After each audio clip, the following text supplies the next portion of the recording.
안녕하십니까. 만화공인중개사의 저자 이영훈입니다. 오늘은 부동산 공부학 제33강 시간으로서 건축법 4. 건축물의 유지와 관리 5. 건축물의 대지와 도로에 대해서 같이 알아보도록 하겠습니다. 먼저 건축물의 유지와 관리 첫 번째 등기 촉탁입니다. 등기 촉탁 등기입니다. 등기 촉탁. 그래서 등기 촉탁 1번 등기 촉탁을 하여하는 자는 누군가? 자, 이 등기 촉탁을 하여하는 자는 바로 특별자치시장 그리고 특별자치도지사 또는 시, 군, 구청장이 되겠습니다. 자, 이 등기 촉탁을 하여하는 경우 어떤 경우에 등기 촉탁을 하는가? 첫 번째는 지번 또는 행정구역의 명칭. 자, 이 명칭이 변경된 경우입니다. 변경. 두 번째는 사용 승인을 받은 건축물로서 사용 승인 내용 중 건축물의 면적, 구조, 용도 및 층수가 변경된 경우입니다. 그래서 건축물의 면적, 구조, 용도, 층수 이런 것이 변경된 경우. 다만 신규 등록은 제외합니다. 신규 등록하는 사람이 직접 등기를 합니다. 세 번째, 건축물의 철거 신고에 따라 철거한 경우. 자, 철거 신고에 따라 철거한 경우. 네 번째는 건축물의 멸실 신고를 한 경우. 자, 멸실 신고. 자, 이렇게 네 가지 경우가 있고요. 1과 4의 등기 촉탁 1, 요 지번하고 행정 구역의 명칭 명령입니다. 1번하고 요 4번 멸실 신고입니다. 1과 4의 등기 촉탁은 지방자치단체가 자기를 위하여 하는 등기로 봅니다. 자, 건축물의 유지와 관리 두 번째 사항은 건축물 대장입니다. 건축물 대장. 자, 이 건축물 대장의 작성 보관자 누가 작성하고 보관하냐면 특별자치시장.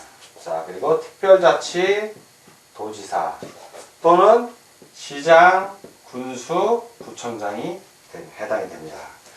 자, 두 번째, 이 내용입니다. 내용. 그 의의를 보면 특별자치시장, 특별자치도지사 또는 시장, 군수, 구청장은 건축물의 소유, 이용 및 유지 관리 상태를 확인하거나 건축 정책의 기초 자료로 확인하기 위하여 건축물 대장에 건축물과 그 대지의 현황 및 건축물의 구조 내력에 관한 정보를 적어서 보관하고 이를 지속적으로 정비하여야 합니다. 건축물 대장에.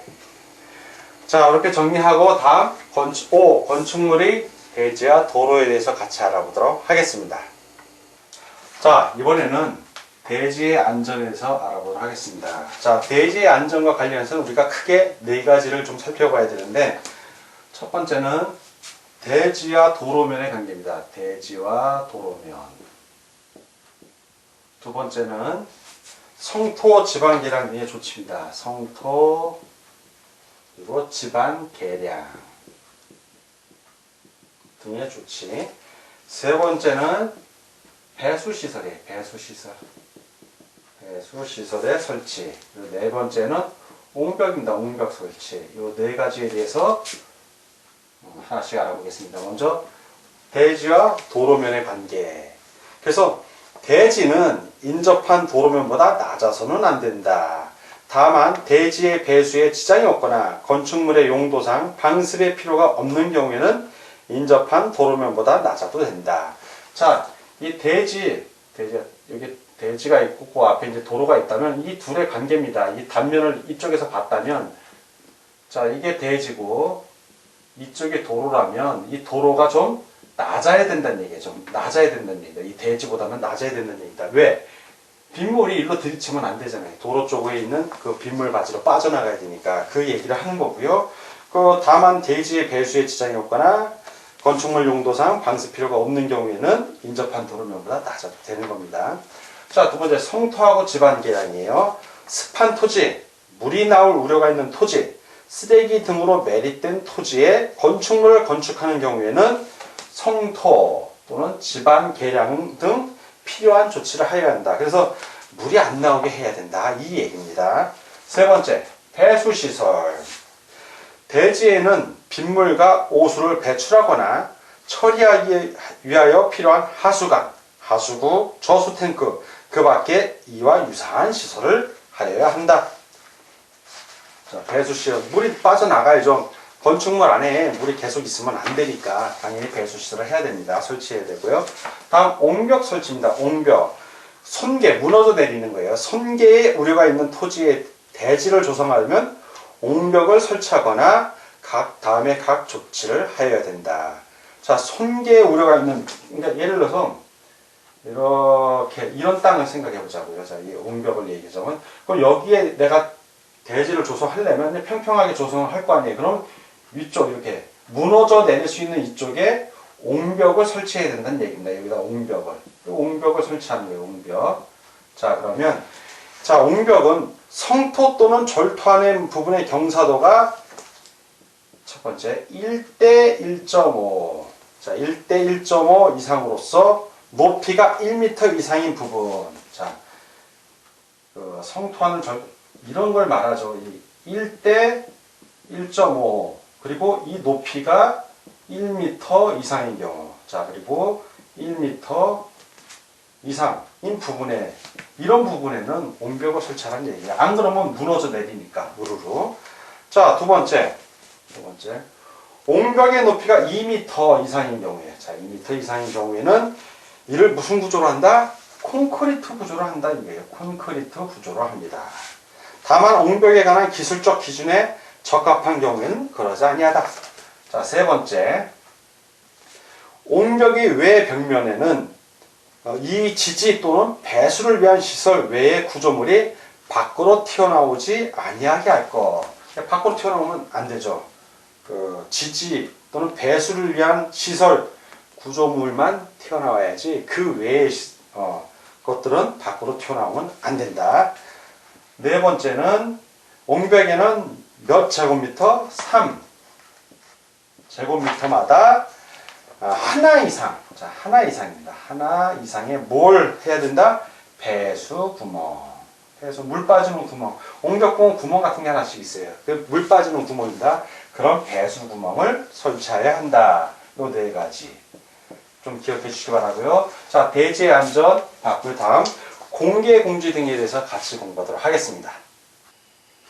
자, 이번에는 이 공개 공지 등의 확보에 대해서 같이 알아보도록 하겠습니다. 먼저 설치 대상 지역입니다. 설치 대상 지역. 그래서 우리 교재도 있죠. 1반의 준상이가 준공. 이거 암기 꼭 하셔야 됩니다. 먼저 1반 주거지역입니다. 1반 주거지역. 그리고 준주거지역이요. 준주거지역. 1반 주거지역. 두 번째는 상업지역입니다. 상업지역. 그리고 세 번째는 준공업지역. 준공업지역. 그리고 네 번째는 요거는 특별자치시장, 특별자치도지사 또는 시장, 군수, 구청장 등이 구청장이 도시화의 가능성이 크거나 도시화의 가능성이 크거나 노후 산업단지에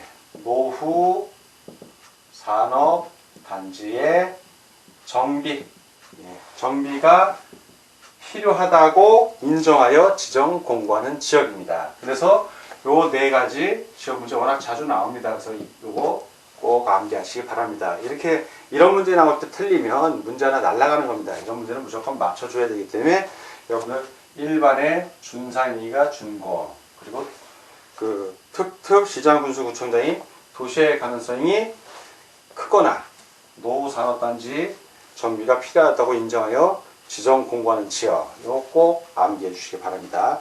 두 번째, 공개 공지 등의 설치 대상 건축물. 어떤 것이 설치 대상입니다. 설치 대상 건축물입니다. 첫째, 문화 및 집회시설, 종교시설, 판매시설, 농수산물 유통시설은 제외합니다. 운수시설, 여객용 시설만 해당합니다. 업무시설 및 숙박시설로서 해당 용도로 쓰는 바닥 면적의 합계가, 바닥 면적의 합계가 얼마 이상? 5,000제곱미터, 5,000제곱미터 이상인 건축물입니다. 두 번째, 이제 그 밖입니다. 그 밖에 다중이 이용하는 시설로서 건축 조례로, 건축 조례로 정하는 건축물. 이러한 건축물들이 공개 공지 등의 설치 대상 건축물이 되겠습니다. 자, 그럼 이거 세 번째. 설치 기준입니다. 설치하는 공개 공지를 설치할 때 그 기준은 어떻게 되나? 자, 설치 기준. 첫 번째, 대지 면적 10% 이하 범위에서 건축 조례로 정합니다. 그래서 대지 면적의 10% 이하 건축 조례로 정합니다. 두 번째는 이 경우 조경 면적과 매장 문화재의 현지 보존 조치 면적을 공개 공지 등의 면적으로 할 수 있다. 그래서 조경 면적 또 공개 공지 면적으로 할 수 있고요. 매장 문화재, 문화재. 매장 문화재의 현지 보존 조치 면적도 공개 공지 등의 면적으로 할 수 있습니다. 자, 네 번째 공개 공지 등 네 번째입니다. 건축 기준의 완화 적용입니다. 건축 기준을 완화해서 적용을 합니다. 어떻게 하냐면 먼저 첫 번째 용적률입니다. 용적률. 자, 용적률은 해당 지역에 적용하는 용적률의 몇 배 이하? 1.2배 이하로 완화해서 적용하고요. 그러니까 20% 더 가능하다는 얘기죠. 두 번째, 높이 제한입니다. 높이는 어떻게 되냐? 해당 지역에 적용하는 높이 기준의 몫이 1.2배 이하로 완화해서 적용을 합니다. 다음, 대지의 조경에 대해서 같이 보도록 하겠습니다. 대지의 조경. 대지 조경의 원칙. 자, 원칙은 면적이 200제곱미터 이상인 대지에, 면적이 200제곱미터 이상인 대지에요. 자, 대지에 건축을 하는 건축주는 대지에 조경이나 그 밖에 필요한 조치를 해야 한다. 자, 이런 경우에 조경을 해야 되고, 예외가 있어요. 조경 조치를 아니할 수 있는 건축물. 어떤 경우냐?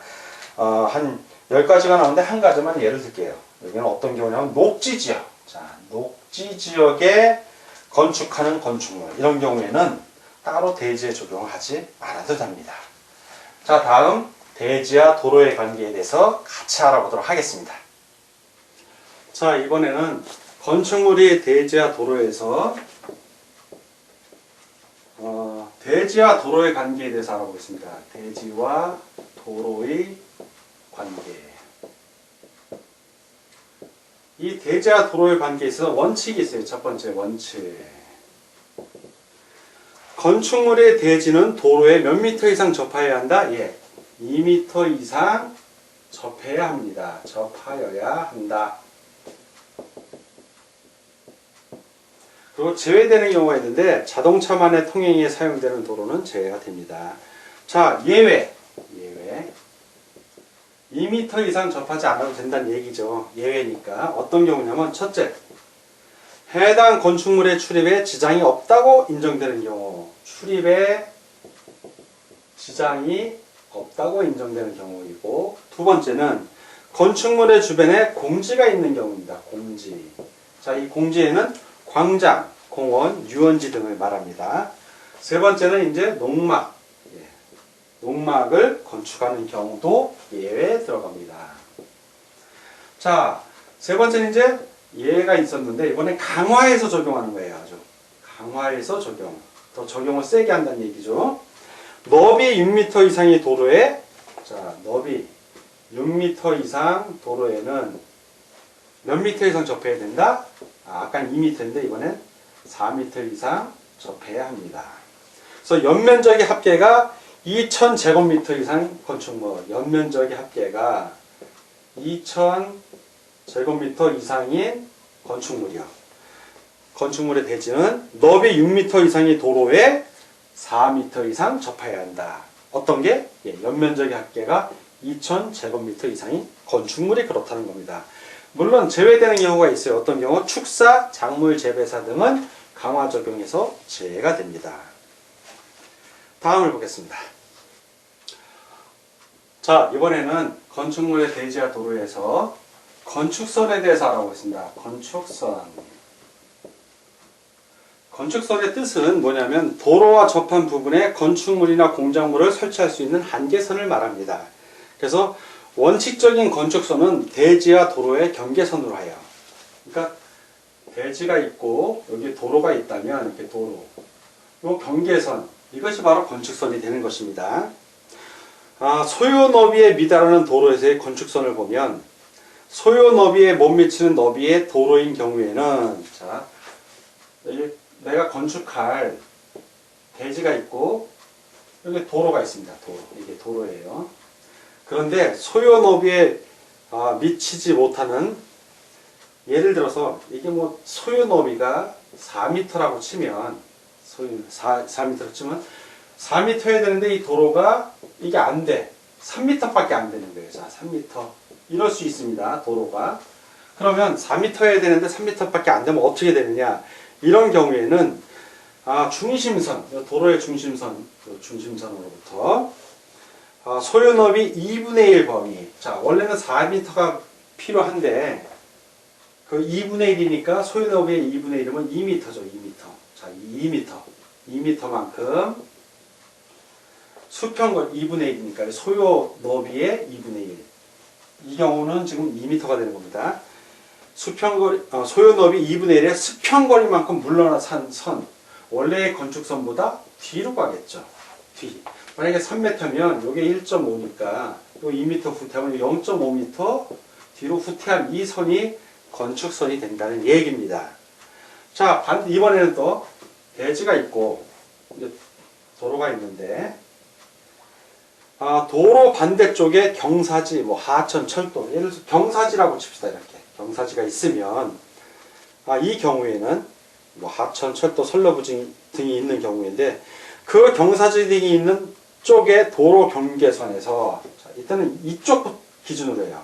아까는 중간에 있었는데 이쪽에서 소요 너비에 해당하는 거리만큼 후퇴를 합니다. 자, 만약에 소요 너비가 4m인데 도로가 3m라면 소요 너비 4m니까 4m를 후퇴해야겠죠. 그러면 1m를 후퇴한 거리, 요 점이 바로 이 선이 건축선이 된다는 것입니다. 자, 그리고 도로 모퉁이에서의 건축선, 가각전제라고 하는데, 가각전제는 어렵게 생각하지 마십시오. 예? 이런 부분, 내 대지가 이렇게 있는데 도로가 이렇게 나 있어요. 자, 그럼 이렇게 90도 미만인 경우를 예를 든다면, 이러면 이 경우면 어떻게 하냐? 그러면 너비 8m 미만인 도로의 모퉁이에 위치한 대지의 도로 모퉁이 부분의 건축선은 그 대지에 접한 도로 경계선의, 자, 도로 경계선의 교차점, 이 교차점이에요. 교차점으로부터 도로 경계선을 따라 후퇴한 거리, 예를 들어서 4m를 후퇴해야 된다는 규정이 있다면 요 4m 후퇴하고, 이쪽도 4m 후퇴하고, 그 후퇴한 점, 그 점을 연결한 선, 요게 건축선이 되는 거예요. 여기는 건물을 못 짓는다는 얘기죠. 이 땅에는. 요 뒷편에다 건물을 지어야 된다는 얘기예요. 그게 바로 가각전제라는 건데, 그건 아예 법의 규정이 딱 나와 있습니다. 그래서 도로의 경사각이 90도 미만인 경우, 그리고 도표로 나와 있어요. 우리 교재에도 있습니다. 해당 도로의 너비가 6m 이상 8m인 경우, 그리고 4m 이상인 경우하고 6m 이상인 경우.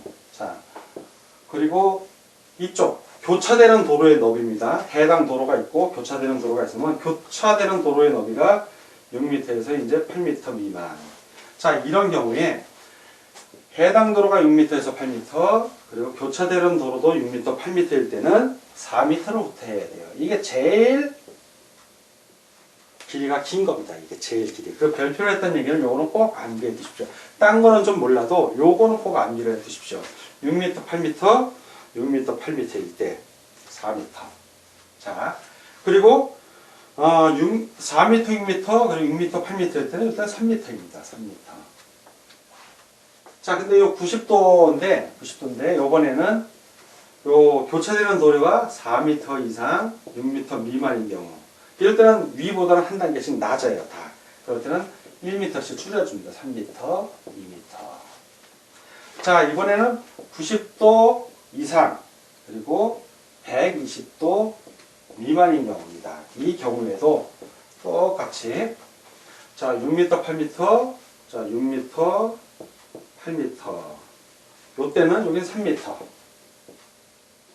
각도가 크니까 좀 완만하잖아요. 좀, 뒤로 물러나는 거리를 좀 줄여준 겁니다. 이쪽은 2m. 자, 그리고 4m 이상 6m일 때 교차되는 도로가 이때는 요거는 3m보다 하나 줄여요. 2m. 근데 여기는 더 줄이진 않습니다. 2m가 최저예요. 후퇴하는 선이 2m. 그래서 요 가각존재를 암기하려 하지 말고 암기를 하려고 한다면 굳이 하면 요 90도 미만에서 6m 이상 8m 미만, 6m 이상 8m 미만은 4m로 후퇴한다. 요 정도는 기억해 주시기 바랍니다. 자, 오늘 부동산공법 제33강 시간이었고 제4편 건축법의 4. 건축물의 유지와 관리 5. 건축물의 대지와 도로에 대해서 공부하느라고 수고 많으셨습니다. 다음 시간에 뵙겠습니다. 감사합니다.